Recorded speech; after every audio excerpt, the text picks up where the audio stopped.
এক শিক্ষক তার 7 বছরের ছাত্র শাফিকে জিজ্ঞেস করলেন, আমি যদি তোমাকে একটি আপেল, আরও একটি আপেল এবং আরও একটি আপেল দিই, তাহলে তোমার কাছে মোট কয়টি আপেল জমা হবে? 4টি আপেল স্যার। শাফির উত্তর শুনে শিক্ষক হতাশ হলেন। মনে মনে ভাবলেন। শাফি বোধহয় আমার কথা ঠিকমতো বুঝতে পারেনি। তিনি আবার বললেন, শাফি, তুমি মনোযোগ দিয়ে শুনো। যদি তোমাকে একটি আপেল, আরও একটি আপেল এবং আরও একটি আপেল দিই, তাহলে তোমার কাছে মোট কয়টি আপেল হবে? একই প্রশ্ন করায় শাফি একটু বিরক্ত হলো। সে আবার আঙ্গুল গুনে গুনে বলল। 4টি তো আপেল স্যার। শিক্ষক আবার হতাশ হলেন।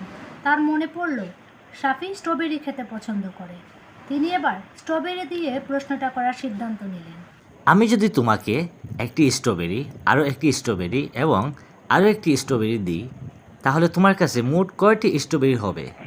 আবার আঙ্গুলে গুনতে শুরু করলো শাফি। শেষে বলল, 3টি স্ট্রবেরি স্যার। এবার শিক্ষক খুশি হলেন।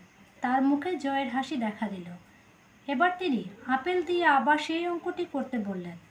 এখন আমি যদি তোমাকে একটি আপেল, আরও একটি আপেল এবং আরও একটি আপেল দিই, তাহলে তোমার কাছে মোট কয়টি আপেল হবে?